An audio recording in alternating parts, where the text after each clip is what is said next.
Hello दोस्तों, स्वागत है मेरे यूट्यूब चैनल में। हम BA first semester class 2025-26। Paper name national movement and constitution of India. Class 1।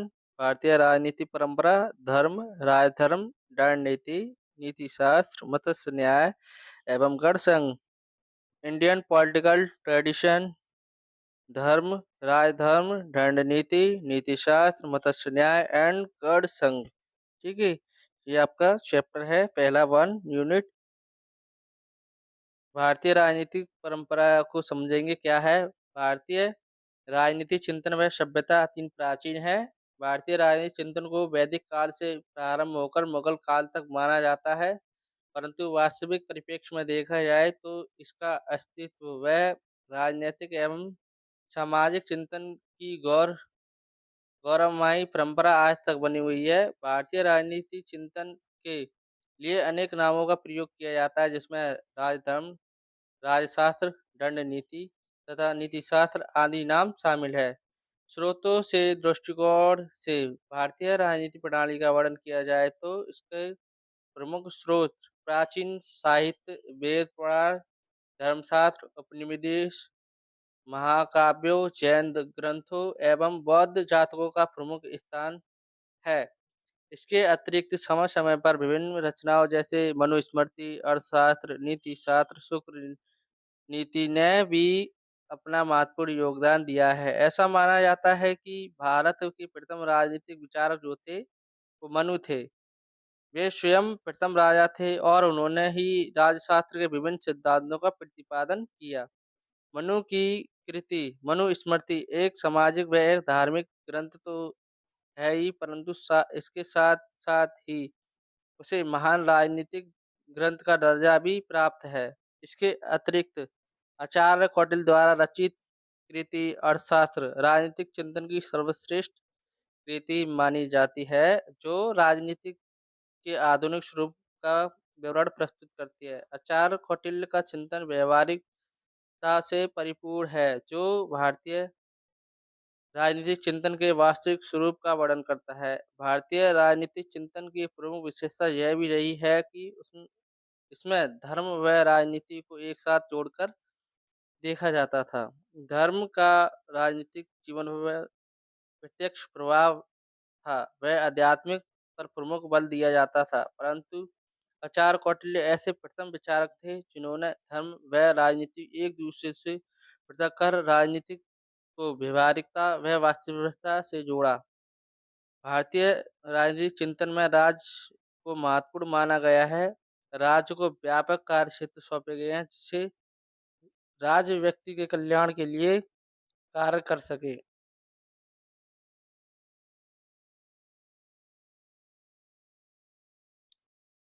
प्राचीन भारत में राजनीतिक वह सामाजिक विचार सदैव नैतिकता का पालन करने का निर्देश देते रहे हैं।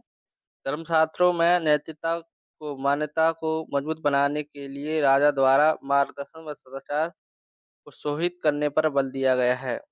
चलिए अब समझते हैं भारतीय राजनीति परंपरा की विशेषताएं। भारतीय राजनीतिक चिंतन की कुछ विशेषताएं निम्न प्रकार है। उच्च बड़ों द्वारा शासन का संचालन।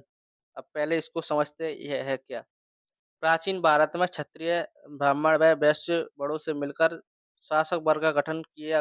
वह समाज के चौथे वर्ण शूद्र को इन तीन बड़ों की सेवा करने का कार्य सौंपा गया। यह वर्ण व्यवस्था व्यक्ति के जन्म पर आधारित थी। ऐसा माना जाता है कि क्षत्रिय वर्ग की उत्पत्ति ब्रह्मा जी के भुजाओं से हुई है, जिसके कारण उन्हें शौर्य व वीरता प्राप्त हुई। ब्राह्मण वर्ण ब्रह्मा जी के मुख से उत्पन्न हुए, इस कारण उन्हें वेद के पठन पठान का अधिकार मिला। वैश्यों की वर्ण की उत्पत्ति ब्रह्मा के पेट से हुई है, जिन्हें समाज में श्रम, उत्पादन व व्यापार कार्यों को प्राप्ति हुई है। वह शूद्र वर्ग की उत्पत्ति ब्रह्मा के पैरों से हुई है। उन्होंने तीन उच्च बड़ों की सेवा का कार्य मिला है। इन सभी बड़ों को ब्राह्मणों को सर्वोत्तम स्थान प्राप्त है, जिसका कार्य धर्म की व्याख्या करना और धार्मिक अनुष्ठानों की अध्यक्षता करना था। इन्हीं के द्वारा क्षत्रिय राजाओं का राज्याभिषेक किया जाता था। इनका जिनका प्रतीकात्मक रूप से तात्पर्य था कि क्षत्रिय ने स्वयं ब्रह्मा जी से अपनी शक्ति प्राप्त की है। पुजारी यानी ब्राह्मण ही राजा के प्रमुख सलाहकार होते थे। उन्होंने शिक्षा का अधिकार प्राप्त था और वे धर्म एकमात्र व्याख्याकार थे। वे उन्हीं के द्वारा राजाओं की व राजकुमारों की धर्म की शिक्षा प्रदान की जाती थी, जिससे राजाओं व राजकुमारों के ऊपर ब्राह्मणों के विचारों का प्रत्यक्ष प्रभाव पड़ता था।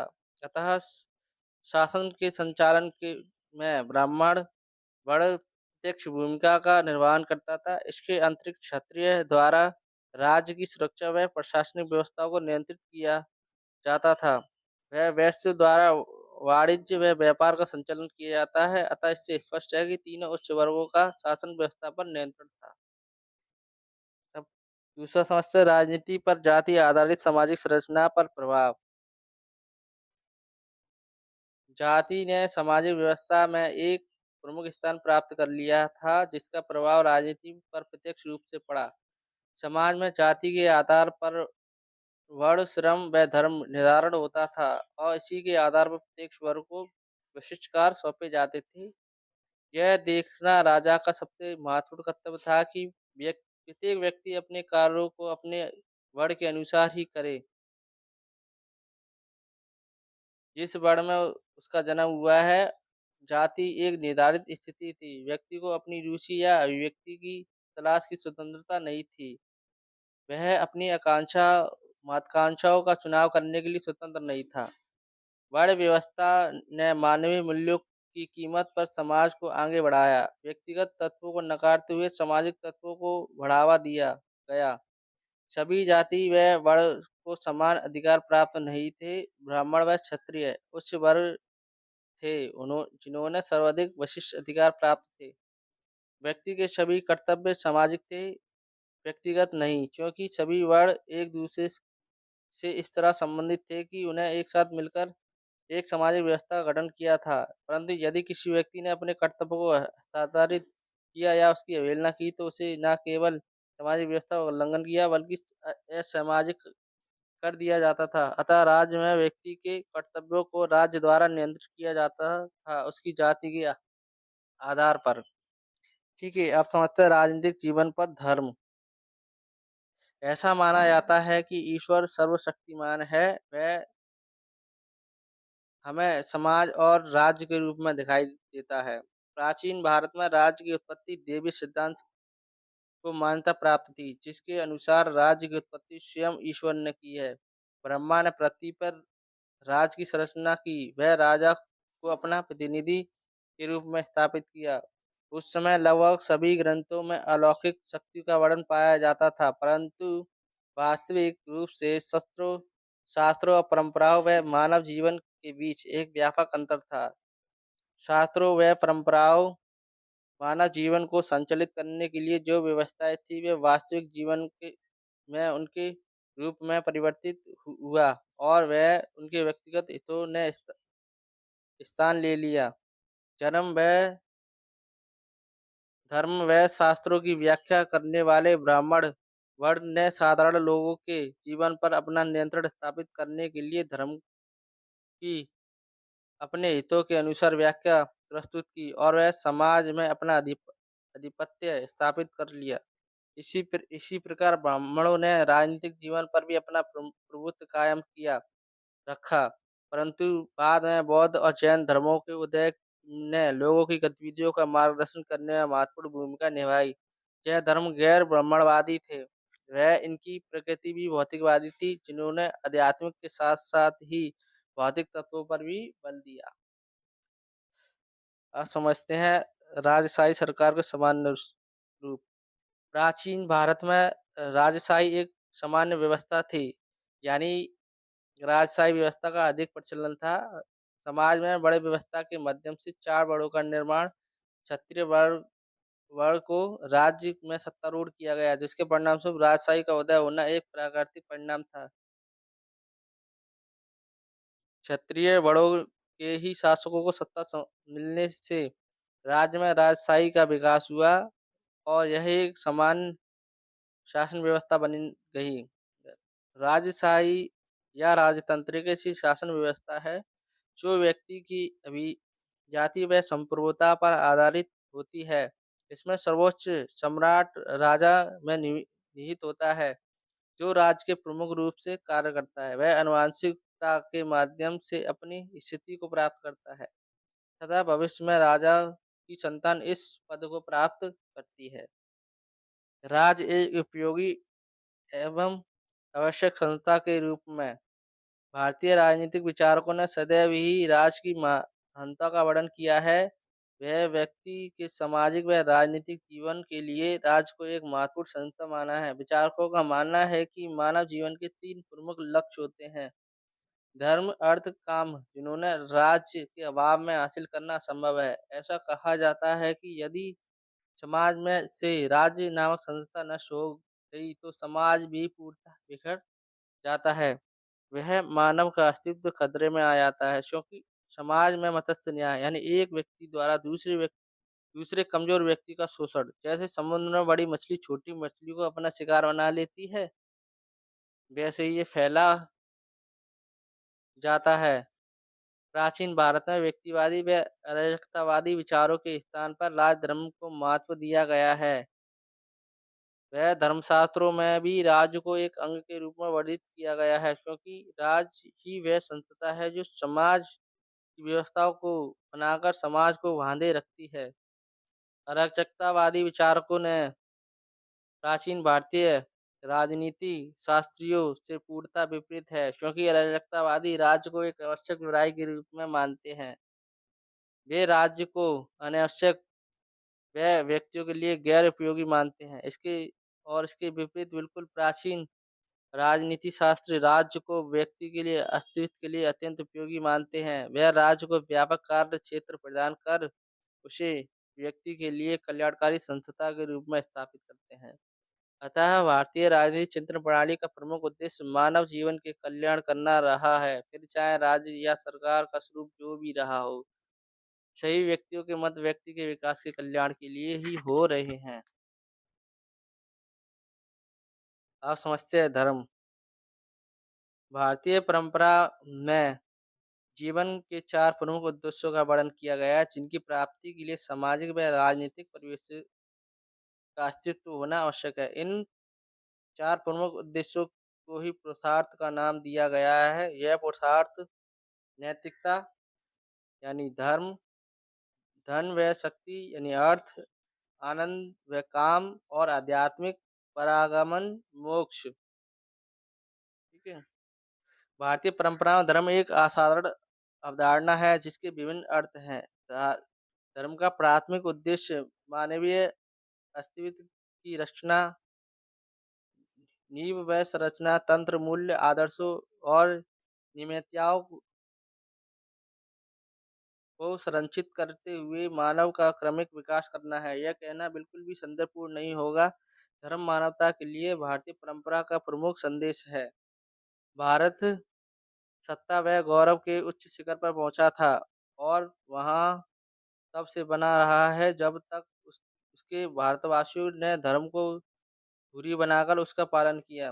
भारतीयों की सोच वह गतिविधि धर्म के चारों ओर घूमती रही है, जो अर्थ वह काम की प्राप्ति का आधार बनी है।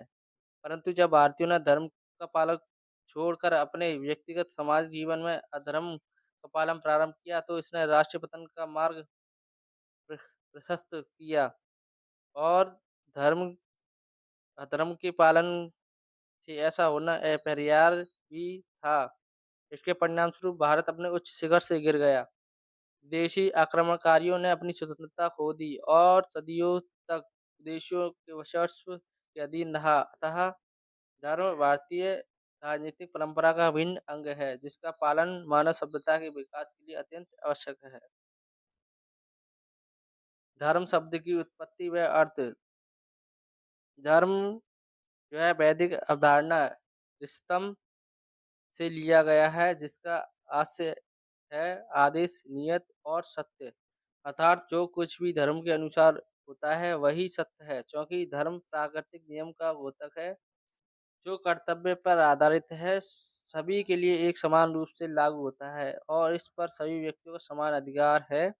धर्म शब्द मूल अर्थ संस्कृत के ध्रा धातु से लिया गया है, जिसका अर्थ है ऊपर उठना, समर्थन करना एवं कायम रखना। धर्म जीवों के उत्थान में सहायक होता है, इसलिए जीवों के कल्याण को सुनिश्चित करता है। वह निश्चित ही धर्म है। यहाँ यह उल्लेखनीय है कि लेख में जिस धर्म की चर्चा की जा रही है वह धर्म रिलीजन से भिन्न है।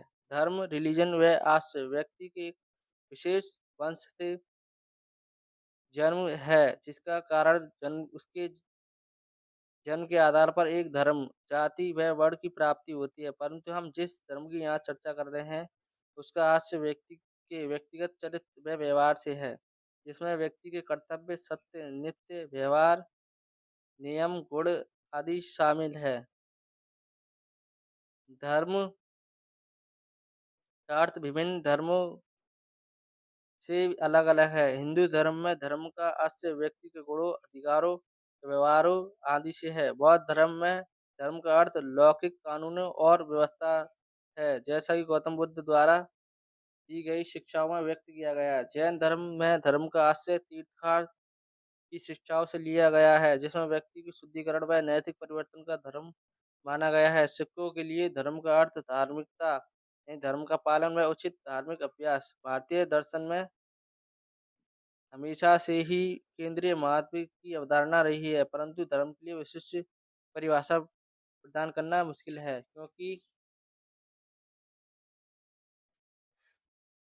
धर्म शब्द इतिहास में काफी लंबा व जटिल और व्यापक रहा है, जिससे विभिन्न विचारकों ने अपने अपने अनुसार व्यक्त किया है। संस्कृत शब्द धर्म को अंग्रेजी या फ्रेंच आदि भाषा के में अनुवाद करने के लिए कई विद्वानों ने प्रयास किए, जिसमें सभी ने धर्म के अलग-अलग अर्थ दिए हैं। इसमें ग्राममेन व यज्ञवेद के अनुभववाद के धर्म ने 7 अर्थों की पहचान की है। कार्ल फ्रेडरिक गेल्डर ने यज्ञवेद के अपने अनुवाद में धर्म के लिए 20 अलग-अलग अनुवादों का इस्तेमाल किया है, जिसमें कानून, आदेश, कर्तव्य, कस्टम, परंपराएं, गुणवत्ता जैसे आदि शामिल है। धर्म वह प्रत्यक्ष रूप से परिवर्तन की प्रक्रिया भाग न लेकर भी परिवर्तन लाता है। ऐसा ही व्यक्तियों के व्यवहारों को नियंत्रित करता है। मोनियर्स विलियम्स संस्कृत शब्द व हिंदूवादी अवधारणा धर्म को परिभाषित करने के लिए धर्म शब्द की नई परिभाषा प्रदान करते हैं, जैसे कि अधिकार, कर्तव्य, गुण, न्याय, चरित्र, संपत्ति, प्रकृति के अच्छे कार्य, धर्म, धार्मिक योग्यता, नैतिकता, सदाचार, कानून, प्रथा, अभ्यास और वह जो स्थापित है या दृढ़ हो। परंतु इन समस्त परिभाषाओं से कोई परिपूर्ण नहीं है, क्योंकि इन अनुवादों संयोजन से धर्म शब्द की संपूर्ण भावना व्यक्त नहीं होती। वैसे भी आम बोलचाल की भाषा में धर्म का अर्थ जीने का सही तरीका और सच्चाई का रास्ता है। धर्म शब्द का अर्थ इस बात पर भी निर्भर करता है कि वह किस संदर्भ में प्रयोग किया जा रहा है। हिंदू इतिहास में हिंदू धर्म में अनेक विचारकों का उदय हुआ, जिनमें धर्म के विभिन्न भिन्न अर्थों का भी उदय हुआ। अतः संदर्भ के आधार पर धर्म के अर्थ विकसित हुए हैं। हिंदू धर्म के प्राचीनतम ग्रंथों में प्राचीन मृतकों में धर्म का अर्थ लौकिक कानून से था, जो ब्रह्मांड ब्रह्मांड के निर्माण में सहायक हुए थे। परंतु बाद में उपनिवेशों व वैद पुराणों ने धर्म के अर्थ और अधिक व्यापक, समृद्ध और जटिल बना दिया। कुछ संदर्भों में धर्म का अर्थ मानव के उन व्यवहारों से लिया गया है, जिसमें धर्म के सिद्धांत मानव अराजकता रहित जीवन यानी समाज, प्रकृति, परिवार आदि के निर्माण के लिए प्रोत्साहित करते हैं, जो समृद्ध व शांतिपूर्ण राज्य की स्थापना में अस्तित्व के लिए जरूरी है। याज्ञवल्क्य द्वारा रचित उपनिषद में धर्म की नैतिकता के नियम सत्य के रूप में दर्शाया गया है। चलिए आगे चलते हैं। धर्म के विभिन्न आयाम। बौद्ध धर्म में गौतम बुद्ध की शिक्षाओं का धर्म का आधार माना गया है। बौद्ध धर्म शब्द में धम्म शब्द का प्रयोग किया गया है, जो लौकिक कानून व्यवस्था के मार्ग को दर्शाता है। गौतम बुद्ध ने धर्म की स्थापना के लिए धर्म चक्र को स्थापित किया। यह धर्म चक्र गौतम बुद्ध की प्रमुख शिक्षाओं अष्टांग मार्ग को प्रदर्शित करता है। यह अष्टांग मार्ग निम्न प्रकार है, जो धर्म के आयामों को प्रदर्शित करता है। पहला, समग्र दृष्टि, समग्र संकल्प, समग्र वाक्य, समग्र कर्म। अच्छा, पहला समझते हैं, समग्र दृष्टि को समझते हैं। चार आर्य सत्यों में विश्वास करना। गौतम बुद्ध द्वारा चार आर्य सत्यों का सूत्र प्रदान किया गया है, जिसमें पहला दुख, दूसरा है सुख, दुख का कारण क्या है, तीसरा दुख का निदान कैसे किया जा सकता है, चौथा है किस प्रकार का दुख का निवारण किया जा सकता है, यह दुख से मुक्ति पाई जा सकती है। चौथा अष्टांग मार्ग के द्वारा वर्णित किया गया है। नमक के संकल्प, इसके अंतर्गत मानसिक व नैतिक विकास के लिए प्रतिज्ञा की जाती है। सम्यक सम्यक वाक्य, कुछ ना बोलना जिससे दूसरों को हानि हो और दुख पहुंचे, और झूठ बोलना ना हो। समग्र जीविका समग्र जीविका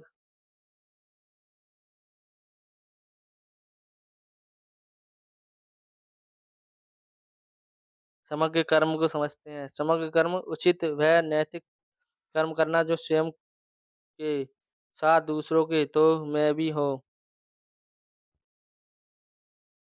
समग्र जीविका समग्र जीविका, कोई ऐसा व्यापार ना हो जो अनुचित साधनों से जीविका अर्जित करे। समग्र प्रयास, अपने आप को अच्छा व नैतिक बनाना व दूसरों से बुरा व्यवहारों को स्वयं सुधारना। समग्र स्मृति, योग्य माध्यम से मानसिक ज्ञान का विकास करना। समग्र समाधि समग्र समाधि अतः सांसारिक मोह से मुक्त होकर निवारण प्राप्त करना। अतः इन आठों भागों की प्राप्ति करना मानव जीवन के लिए महत्वपूर्ण है, क्योंकि इन माध्यमों से मानव जीवन संचालित करने की सही दिशा प्राप्त होती है। भारत में धर्म चक्र की महानता का अंदाजा इसी से लगाया जा सकता है कि भारत के राष्ट्रीय ध्वज के केंद्र में अशोक चक्र, जिसका चित्रण धर्म चक्र के समान ही है, जो स्थापित किया गया है। धर्म जीवन के सभी पहलू जैसे धन और शक्ति अर्थात इच्छाओं की प्राप्ति, काम व इस जीवन के कष्टों से मुक्ति, मोक्ष की सामंजस्यपूर्ण प्राप्ति के लिए मार्ग प्रशस्त करता है। मानव जीवन के चार प्रमुख उद्देश्य हैं: मोक्ष, धर्म, काम, अर्थ।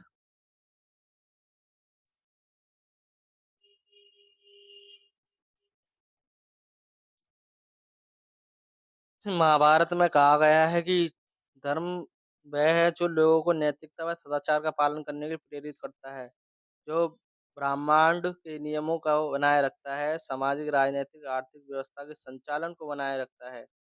भीम धर्म के ज्ञान के प्रेरता हैं, जो कहते हैं कि धर्म वह है जो मानव जीवन के उत्थान में सहायक होता है, मानव कल्याण को सुनिश्चित करता है। अतः धर्म को मानव जीवन का मूल तत्व के रूप में स्वीकार किया गया है। वह धर्म का पालन करना जाति के लिए अत्यंत महत्वपूर्ण बताया गया है। ऋषि वेद यज्ञवेद में प्रतीत होता है कि धर्म शब्द का प्रयोग संरक्षक व समर्थक व धारणकर्ता के रूप में किया गया है।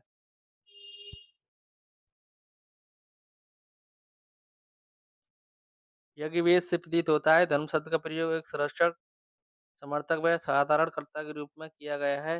अर्थवेद में धर्म शब्द का प्रयोग योग्यता के अर्थ में किया गया प्रतीत होता है। धर्म के क्या से सूत्र हैं, समझेंगे। धर्म के वैसे तो बहुत से स्रोत हैं जिनका वर्णन अध्ययन के प्रारंभ में किया गया है, परंतु मुख्य रूप से धर्म के तीन प्रमुख स्रोत हैं: श्रुति, दूसरा स्मृति, तीसरा पुराण। स्मृति श्रुति वह होती है जिन्हें सुना जाता है। प्राचीन समय में ऋषि मुनि अपनी दिव्य वाणी से वेदों का उच्चारण किया करते थे और उन्हें ही अपने शिष्यों से सुना और आगे प्रसारित किया। इसमें यज्ञवेद, सामवेद, अर्थवेद, यजुर्वेद शामिल है जो धर्म का वर्णन करते हैं। स्मृति स्मृति वह होती है जो याद की जाती है। विभिन्न धर्मशास्त्रों व धर्मसूत्रों के कुछ उपदेश व कहानियाँ होती हैं जिन्हें समझा जाता है, याद किया जाता है। स्मृति को पुराणों व वेदों से निचला स्तर प्राप्त है क्योंकि वेदों और पुराणों का पठन पठान बहुत ही कठिन होता है। इसलिए जो वेद पुराणों का अध्ययन नहीं कर पाते वे स्मृतियों के माध्यम से ज्ञान का प्रसार करते हैं। स्मृतियों में धर्म शास्त्र यानी मनु, बृहस्पति, याज्ञवल्क्य और नारद एवं धर्मसूत्र गौतम, वशिष्ठ, विष्णु व अर्षिता सम्मिलित है। पुराण इसके अंतर्गत विभिन्न पुराणों की धर्म की व्याख्या की गई है। इसमें प्रमुख पुराण है भागवत पुराण, विष्णु पुराण, नारदीय पुराण, मत्स्य पुराण, गरुड़ पुराण, ब्रह्म पुराण, भविष्य पुराण, अग्नि पुराण, पद्म पुराण, शिव पुराण, लिंग पुराण, कुमा पुराण, स्कंद पुराण आदि। अतः धर्म भारतीय राजनीति चिंतन प्रणाली का प्रमुख भी अंग है। विभिन्न धर्मों, मतों, संस्कृतियों में धर्म का विशेष महत्व रहा है। धर्म का प्रत्यक्ष पहलू मानव जीवन के पहलू से संबंधित है। वह धर्म मानव के राजनीतिक जीवन के संचालन को निर्देशित व नियंत्रित कर राजनीतिक उच्च स्तर पर स्थापित किया गया है।